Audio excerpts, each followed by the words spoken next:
Hey, it's at the Rough Country. Behind me, we have our Toyota LC250. We've got a ton of product development coming down the pipe for it. This is running our 3.5-inch suspension kit. This is our wheels and tires as well. We've got leveling kits coming out for it. Obviously, our 3.5-inch kit. Like I said, wheels and tires.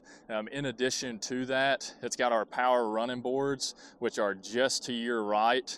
And so as I pull out, it's coming out for that for many different make and model. A lot of people love that practicality, that function, and then being able to be hidden and tucked away to still kind of got that factory look.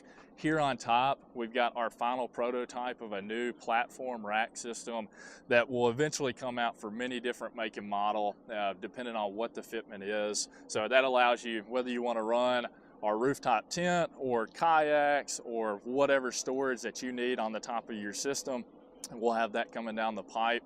And in addition to that, here on the Land Cruiser, we've got our ditch light kits with our Black Series square lights. A lot of people love to run ditch lights. It's a great, simple way to get some accessory lighting here on the front of your vehicle. And to top it all off, we have a final prototype of our hidden winch mount with a replaceable front fascia that we are developing with our Washington Plastics division. And not only for the Land Cruiser, but for many, many different make and model across the board, from SUVs and trucks.